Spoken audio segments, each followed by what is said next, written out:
Reminder about Jewish ethics homework for tomorrow, just so I can prepare over Shabbos. Okay, so ready to dive back into the most difficult thing in Iyov that we're going to do? Absolutely. Yeah. Okay, so we are going to. I was trying to think. We're going to review what we did last time. I was trying to think. Should we read the text again now that you've seen the big picture? Just so we can see it in the words again. Okay, I think that's good. Yeah. Also, now that you have it in front of you. Oh yes, I don't know how that turned. So yeah. Okay. So you all got the source sheets? Yeah. Okay. So this is Moreh 3:10. And now that we've seen the big picture, hopefully this will make more sense. Okay. The mutakalimin, as I have already told you, apply the term non-existence only to absolute non-existence and not to the absence of property. So when you don't have, like when there's, for example, before the universe was created, that they would call non-existence. But if you had, for example, blindness or darkness, they would not call those things non-existence. Okay. A property and the absence of that property are considered by them as two opposites. They treat, for example, blindness and sight, death and life in the same way as heat and cold. So my analogy for this, which I think is useful, is they treat having a property and lacking a property as like two flavors of ice cream or two colors of paint. They're of the same nature. It's just one is black, one is white, you know. Therefore, they say without any qualification that non-existence does not require any agent. An agent is required when something is made or produced. From a certain point of view, this is correct. Although they hold that non-existence does not require an agent, they say in accordance with their principle that God causes blindness and deafness and gives rest to anything that moves, but they consider these negative conditions as positive properties. So that's their mistake, because they say God creates blindness or creates darkness, but because they view darkness and blindness as things, and therefore they say that God makes them in the same way that he makes sight and light. Okay? We must now state our opinion in accordance with the results of philosophical research. You know that he who removes an impediment of motion is, from a certain point of view, the cause of that motion. For example, in the case of one who removes a pillar from under a piece of wood, whereupon the piece of wood falls down because of its natural weight, we say that he who removed the pillar removed the piece of wood.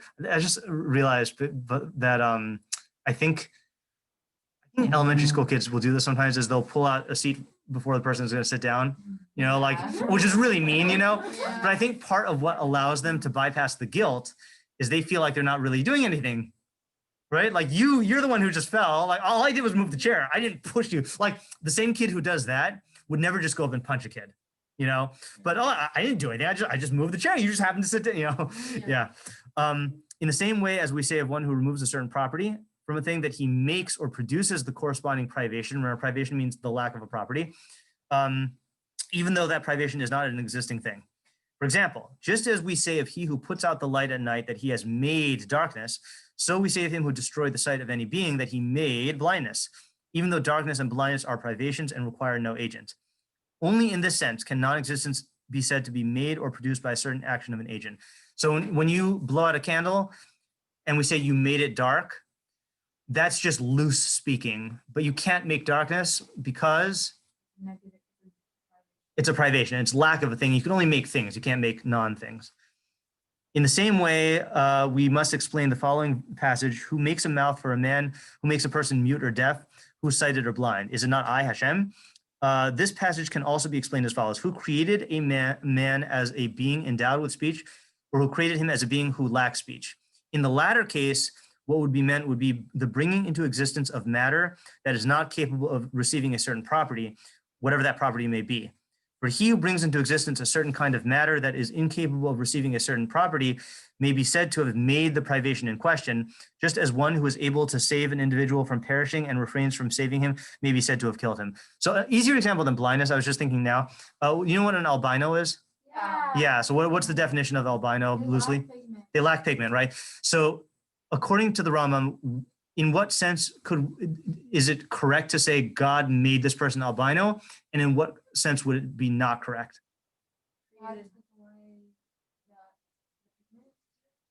Not took away, right? Because didn't give him. Yeah, right. So that would be saying God made the albino. It's correct in saying that God created this person whose matter, whose body can't produce pigment.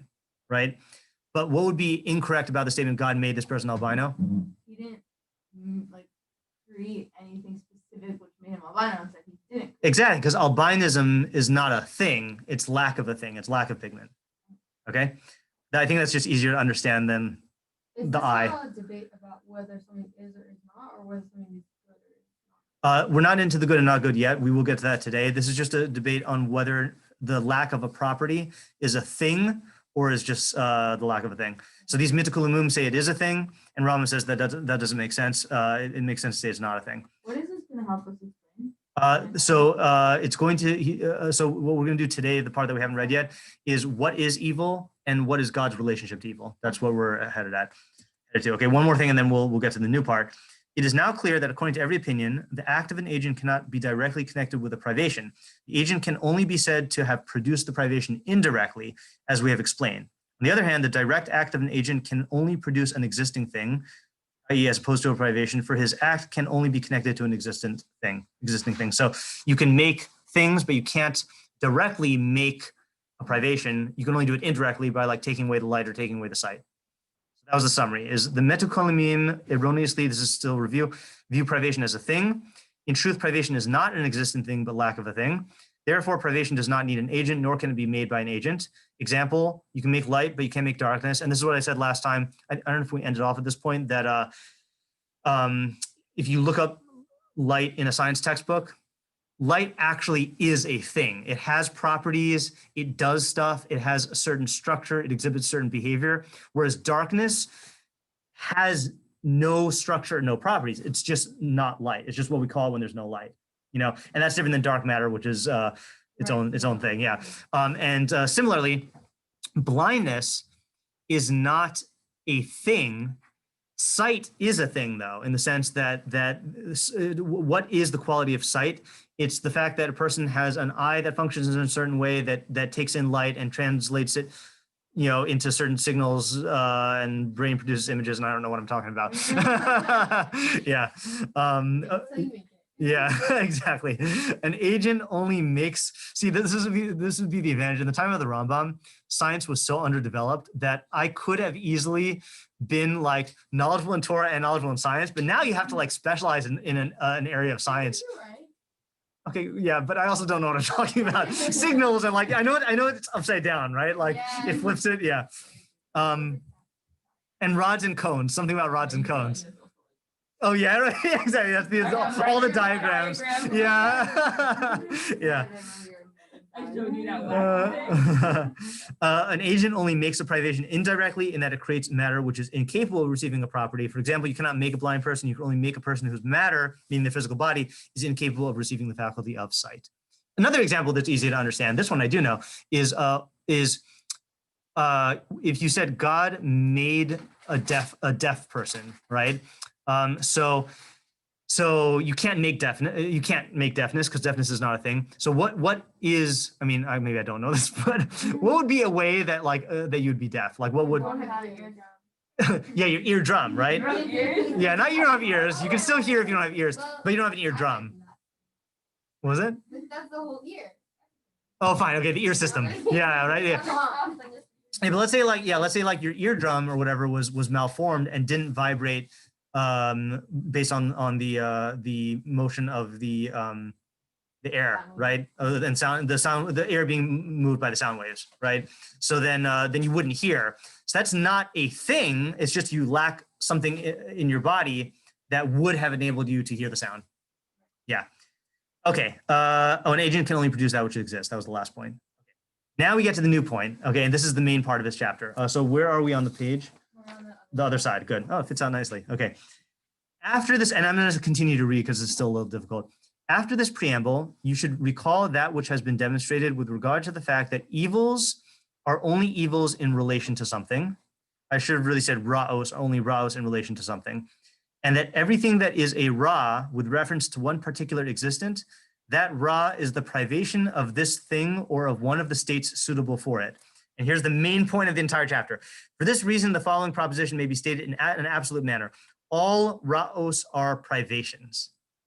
That is his definition of ra. Say again? What about like I have a Okay, so let's go. He's going to give a couple examples. So let's understand his examples, and then we'll talk about as many examples as you want to get this clear. Yeah, but like everything could be. Okay, okay. No, but see, but that's the thing. Not everything could be a privation because we said that. But not everything, but some are. Yeah. Okay. So let's go through his examples, and we'll debate all the examples. With respect to a man, for instance, his death is an evil, since death is the privation of his life. Similarly, his illness, his poverty, or his ignorance are evils with regards to him, and all of them are privations of properties. So let's just examine those examples right here. Okay. So death and life are hard to understand because, as I mentioned before, like biologists don't exactly know what life is. They just know signs of life. So it's hard for us to say like what life is. Back then they had like this idea of like chiyus, or like a life force. And I think biologists now have that same like ignorance. They just admit that they don't know what it is. But illness, we said, what is the difference between illness and health? Or why is health a thing and illness not a thing? Oh, because illness, you're lacking the dynamic equilibrium. Yeah, you're lacking the dynamic equilibrium, right? So homeostasis, or equilibrium of the body, is a thing.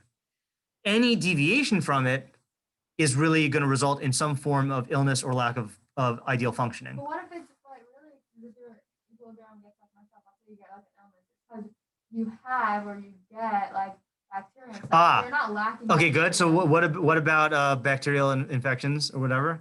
Isn't that a thing? Yeah, is that the bacterium, see, bacteria is not bad, right?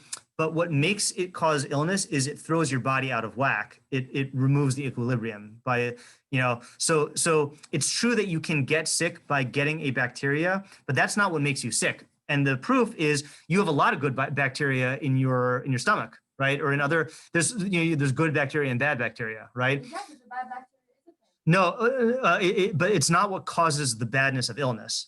It's what causes the badness of illness is the bad bacteria causes your body to deviate from its equilibrium. How about let's say some illnesses like I don't know, different like cough, whatever. Yeah. Is it basically the whatever attaches to like a specific receptor and then creates like that like mess up in your cells.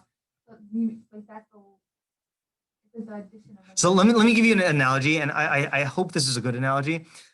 Is a password, okay? A case-sensitive password, okay? You know, the kind with numbers and symbols and stuff, right? So, I mean, it could really be any password, but a password is a thing, okay? Now, if you were to to get an incorrect password, let's say you were to just put in the wrong numbers or whatever, or the wrong letters, so then that's not a thing, it's just chaos, it's just random. And if you add a letter, let's say you have the correct password, but you add a letter, so that's no longer the password. Or if you take away a letter, that's also no longer the password. Only, like in terms of from the computer's point of view or the program's point of view, only that one string of letters, that's the only thing that actually, like Rachel's example of the key and the lock, that's the only thing that actually fits the form and that functions as a password. Everything else is just is non-password, whether it's adding or taking away a letter. And that's like what we said by DNA, of an extra chromosome or lacking a chromosome will both result in some sort of defect, or some sort of deviation from the optimal functioning of the organism. And so same thing with the virus is that it can be an extra thing in the matter, but now that the matter has been modified and no longer fits the system, then it's going to result in some sort of like harm or a deviation. How is it a lack?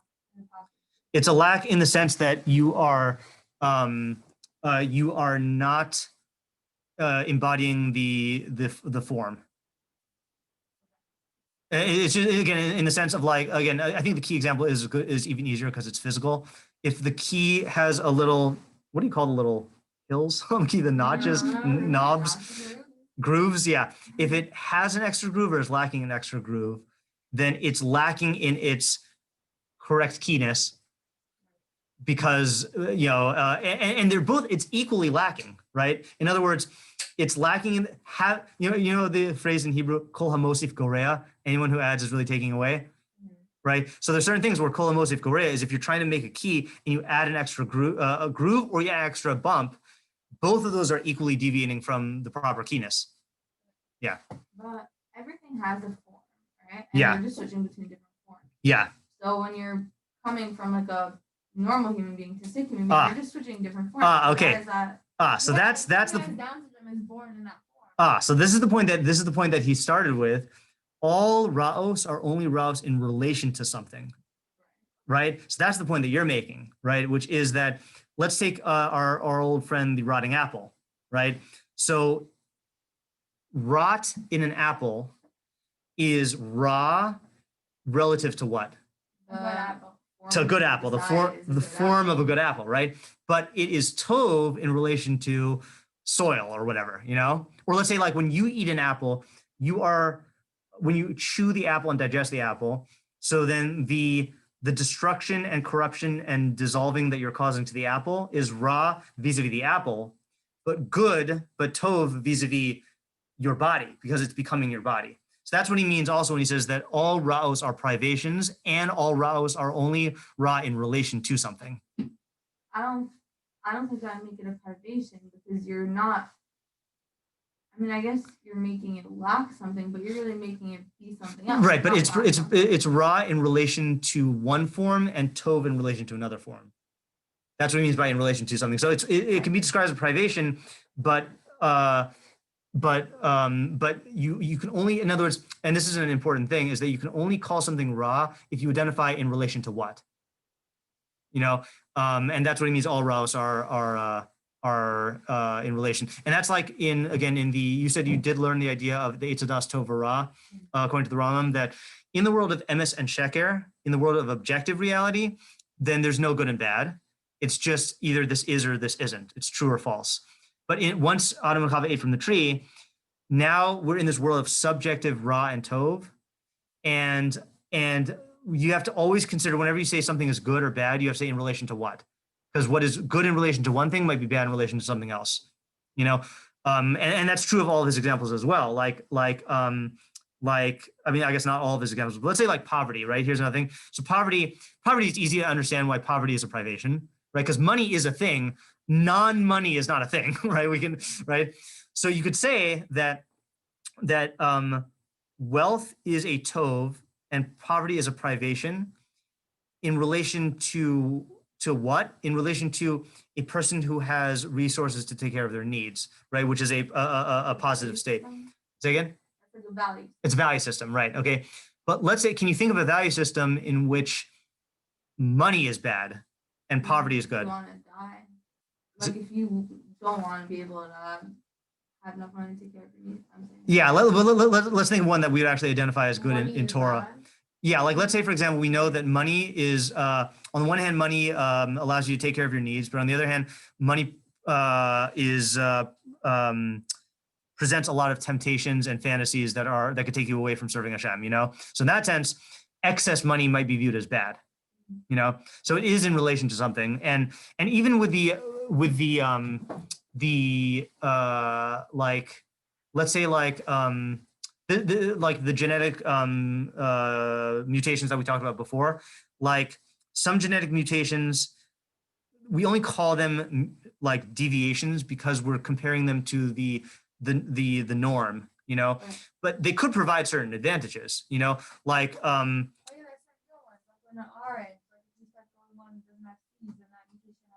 yeah, that's a good example, right? It's for people who don't like seeds, you know, then that's very good. So for us, that's actually a good example. So a seedless orange is good for human consumption, but bad for repopulation, right? It's an inherent lack, as if a tree can't repopulate, and then that's a lack. Yeah. Wait, I also. Yeah. Back to the password thing. How would the Mitzvah view the password? Exactly. It's a good question. I guess I would say that they would say that they would. This is hard to even say, that an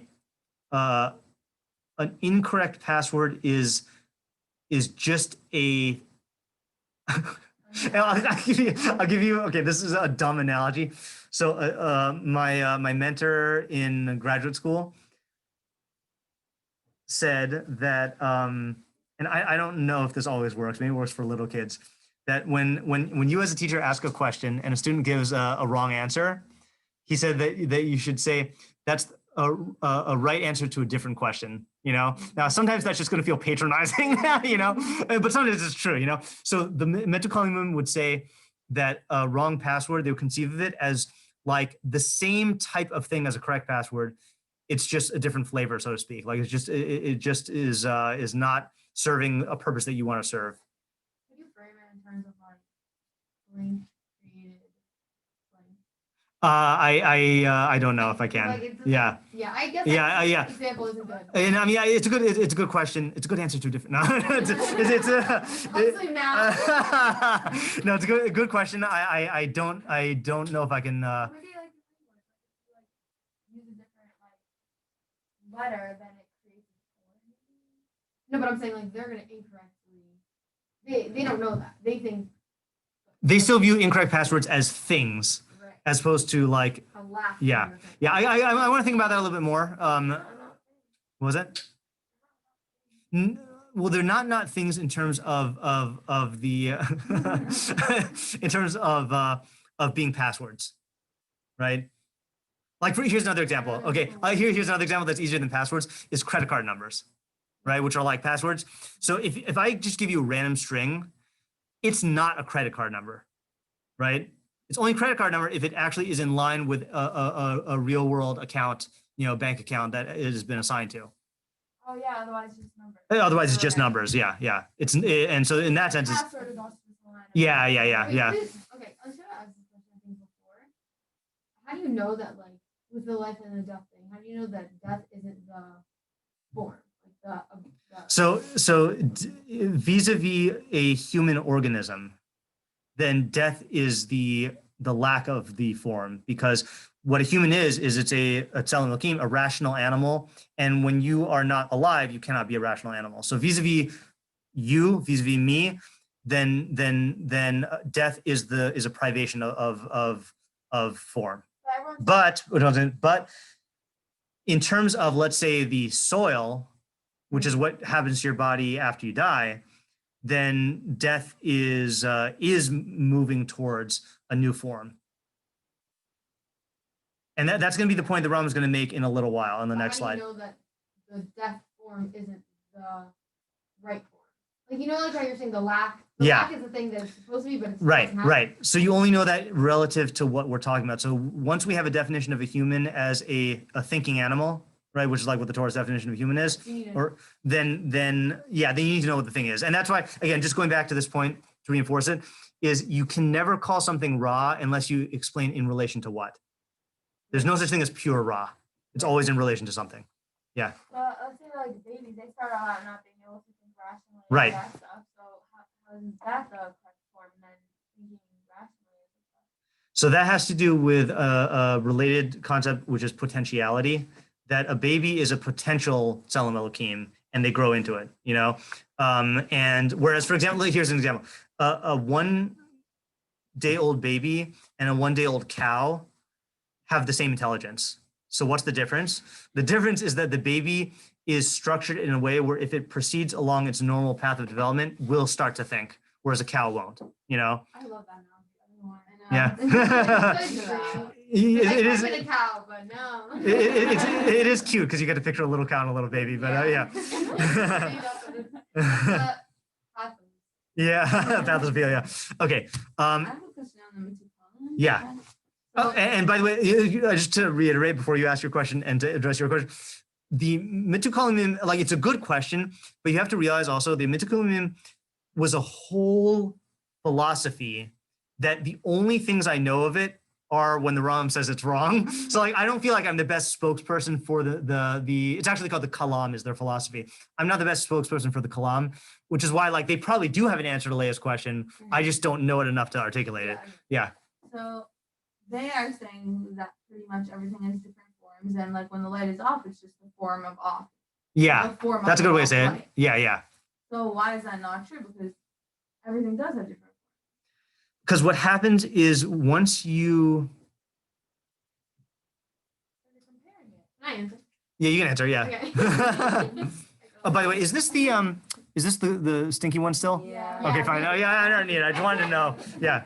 Because No, I don't need it. the Yeah. Rambam didn't say. He even said that was also bothering me. He said that in some way, from a certain point of view, it is correct. And the point of view that is correct is it is a form, but it's not the abstract form that it's supposed to be. So like the lack is it's supposed to be something, and it is something. It's just not that thing. So that's the lack. Yeah, it is a lack in a sense, but it's also a thing in a sense. It is. Yeah, you're right. But it's still a lack, which makes it wrong. It is a privation. Can I'm going to add to that, and this is just according to my understanding. I'm not confident that this is what the Rambam would say. Is I think the thing that's really wrong with their view is it leads to an inappropriate equation of all states of all things. It'd be like saying that all strings of numbers are credit card numbers, but some of them just haven't been assigned credit cards yet. That in a sense that's true. Any string of numbers could be a credit card number, but it dilutes the distinction between credit card numbers and strings of numbers, and I think that's what happens when you say like if you said light is a thing and darkness is a thing, and darkness is a thing just like light, then it dilutes the distinction between like the thingness of light and the nothingness of darkness, if I could say that, whereas in the Rambam's way of conceiving of it, then you are acknowledging that we live in a world of forms, and things are always things are on a spectrum between like a fully fully embodied form that has no privation and like becoming something else, and that's a more accurate way to view the world. It's just like their way is fine, but then when you bring it down to reality, like when you're living in a world and you have to make distinctions, it just doesn't work. Yes, but I'm saying it doesn't work from an intellectually, like it glosses over a lot of intellectual subtleties that really are the core of thinking. And I'm going to say this thing, not knowing whether, I don't remember, did Ayala's dad come in and do the whole multiverse and thing? Oh, he is. Okay, fine. Oh, really? Okay, so I'm gonna say this now. You probably heard enough about him talking about it that this will make sense to you. And for you guys, maybe it'll click later. It's like if you said that all multiverses are equal, and there's absolutely no difference between what we happen to be in, which has structure, and like just a random chaotic thing. To me, that is like going against the mind, because it's basically not really recognizing the distinction between structure and non-structure. It's calling randomness a different kind of structure.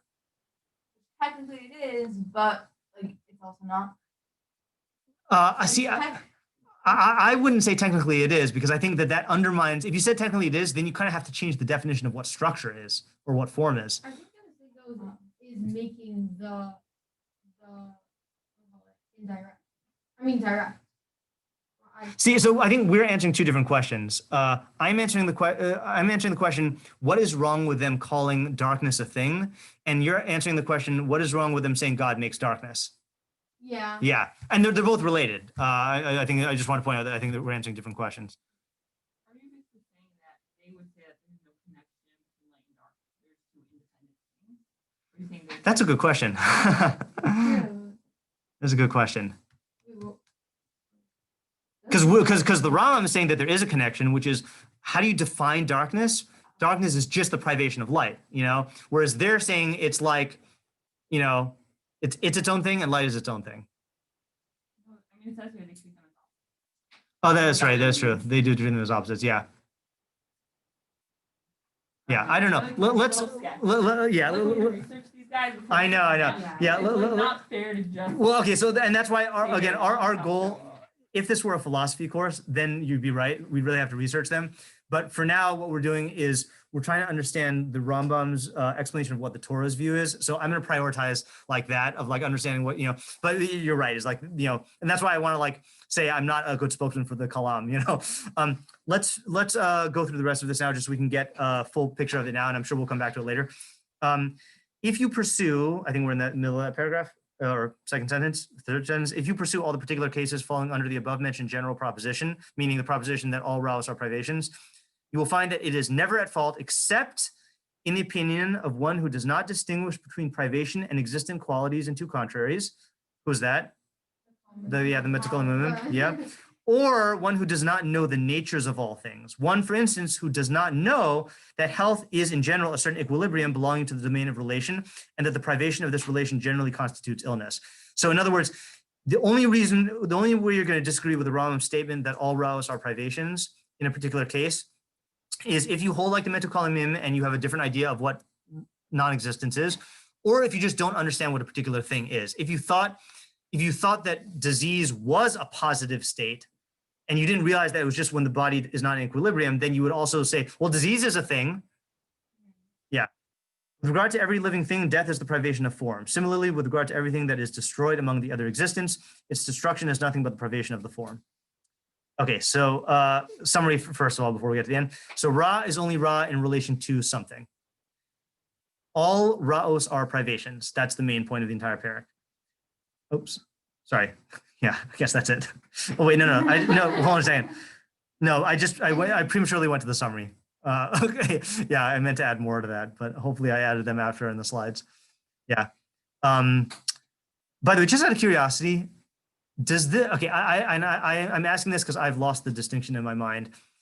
Does this is like real philosophical writing. Have you had exposure to this type of philosophical writing in Limudei Kodesh before, or does this feel different? Like, does this feel like other Mefarshim, or does this feel like a different type of it feels, yeah, because I feel like It feels so different. Yeah. Okay, yeah. Much more complex. Was that Ayala? I don't think we ever learned something like this. It's much more complex than anything. Yeah, it's like because usually what I think you're used to most of the time is Mefarshim will talk, they'll say the results, but not as much how they got there in pure thinking, which is like kind of what the Rambam was talking about here, because he's not quoting Torah or whatever. He's just explaining. That's also true, right? And we are doing that. It just doesn't feel like that because we're taking the big picture. Okay. After these premises, it will be known with certainty. That's where we're at, right? Okay, good. It will be known with certainty that it may in no way be said of God that he produces Ra in an essential act. I mean that he, may he be exalted, has a primary intention to produce Ra. This cannot be correct. Now, why can it not be correct to say that God produces Ra directly? Directly, sorry, yeah, directly. Yeah, because you can't produce a lack, and Ra is a privation. Okay, good. Rather, all of his acts, may he be exalted, are an absolute good, for he only produces being, okay, meaning being, like, reality, and all being is a good. On the other hand, all the evils are privations with which an act is only directed in the way we have explained, namely, through the fact that God has brought matter into existence, provided with the nature it has, namely a nature that consists in matter always being inherently connected with privation as is known. So in other words, how does God create Ra?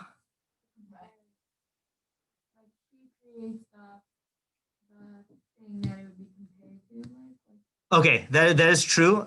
He's connecting this to another earlier point though. By like creating the ability for being to not exist. Yeah, by creating matter in a way that, remember, matter is like a promiscuous wife, that she always is looking for something else. So there's always going to be privation.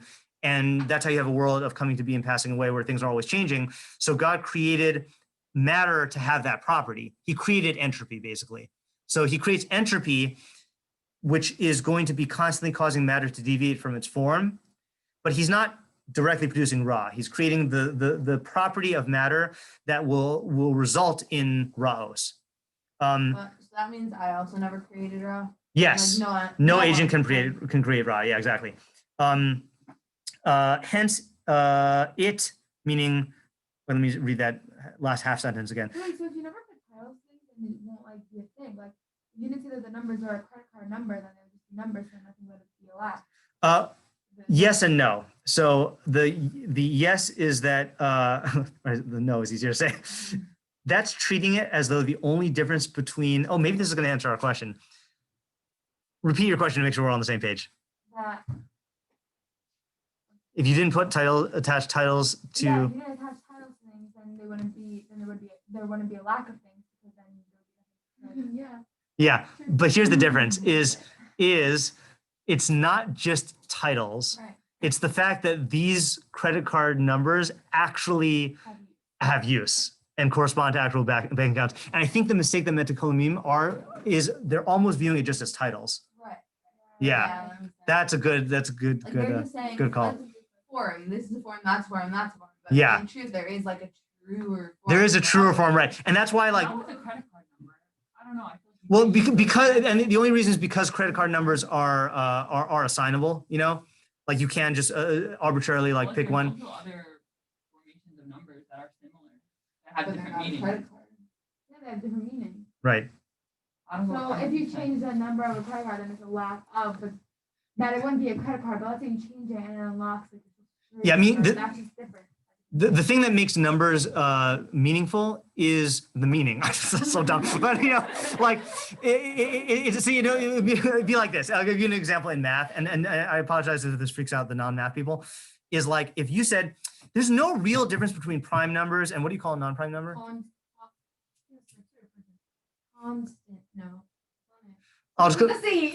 There's no difference between prime numbers and non-prime numbers, except we just call them prime numbers. No, that's not the difference. The difference is that they actually have different properties, you know. And if you said that, Conjugate. yeah, okay, I'm gonna say, No, it's definitely not that. yeah, but I think this, numbers. No. Conjugate is in order. I think this point that we're getting here that they treat it as just different labels. I think that's what intuitively I was trying to get at using the example of shoes and non-shoes are exactly the same. You're just calling one of them a thing. No, shoes actually are a thing and non-shoes are lack of a thing, you know? You can't like, what if we just call non-shoes shoes? It's only a difference in words. Like, no, the mind recognizes that there is a difference between shoes and lack of shoes, you know? And one of them is a privation and the other one's a thing, you know? So they're just not living in reality. Like in reality, there is a difference, and they're just ignoring that reality. Yeah, and that's where we have to be done with Lomdeha and say that they Right. probably have a more sophisticated response to that, you know. But that's what the Rambam is saying though. They're not When they saying don't it's have a not credit card true. number, because what if they just say, like, let's say you add an extra letter, it becomes your social security number. Yeah, but in reality, there are way more numbers that are just a string of random numbers than numbers that actually have. Definitely not every add or change is another thing. Sometimes it's just being wrong. Yeah, that's a good way to say it, right? It's like Sometimes it is another thing. Okay. no, sometimes it's another thing, but most of them are not. Most number strings are nothing except randomness, you know. Whereas the ones that have significance as a password or as a credit card number they do serve a function or do have an identity, and to equate them is a mistake. That's why I was saying that they're not living in reality. So we're kind of assigning things based on their like, use or meaning. Well, in the credit card example, we are, but in the nature example, then we're saying, for example, the fact is an orange with seeds and orange without seeds. It's not like those are equal. The proof being that one of them in reality can reproduce and perpetuate its species, and the entire species is dependent on that. And the other one just makes for easier eating. You know, like the fact that certain sequences of DNA result in actual like organs and organisms functioning, that makes those sequences different. That's like real credit card numbers. It's not just like random, all random stuff is equal. That was a good question. That led to a different step.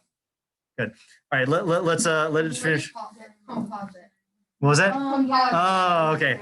Yeah, composite numbers. That makes sense. Okay. All right. So anyway, namely a nature that consists in the matter always being inherently connected with privation as is known. Hence, matter, is the cause of all passing away and of all ra. For this reason, all the things that were not provided by God with matter, for example, the angels, are not subject to passing away and to being attained by any of the ra'os. Accordingly, the true reality of the act of God in its entirety is the good, for the good is being. Now, by the way, just to put this in allegorical Iyov terms, who do we blame for all ra? The Satan, right? And what is the only way that God's connected to ra? He made the Satan. Yeah. Okay, but the Satan is responsible for all ra because Satan is the nature of matter to deviate from form. Whatever happens to don't shoot the messenger. Yeah, right. Okay, so I think Hashem created Ra in that way. yes, but exactly, and that's why the Rambam is not saying that God didn't create Ra. He's just saying God didn't create Ra directly. He created matter, and matter is the cause of all Ra. Wasn't that the whole point with the whole Paul and chair thing that he's still responsible for the second Yes, and that's what the Rambam's last point he's going to address is. Okay, good sequencing. That's how you always know that you're on the right track, because the question that you ask now is exactly what the Mefarish answers, you know? So yeah, sorry, this is an additional summary here. So summary is God does not produce Ra directly. All Ra's come from the fact that God created matter, which is inherently tied to privation and is the cause of all coming to be and passing away. God does only good. I mean, he only does good directly, for the good is existence. We have what, 2 more paragraphs? Yeah, one paragraph and a short one. Oh, I was not optimistic that we would get through this entire chapter this week, but I'm happy that we did. This is a tough chapter. Well, right there you didn't.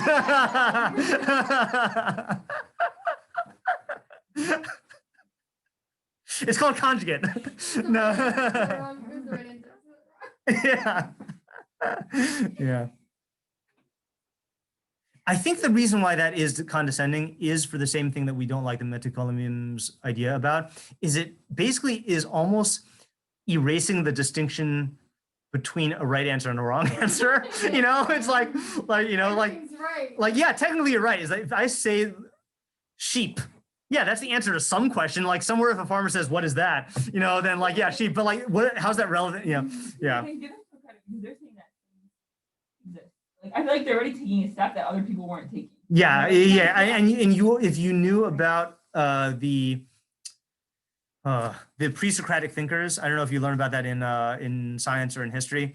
That is a step to say that things exist, because there were others who said that things don't exist. It's just all random matter. Okay, but let's not get to that yet. Okay, last step.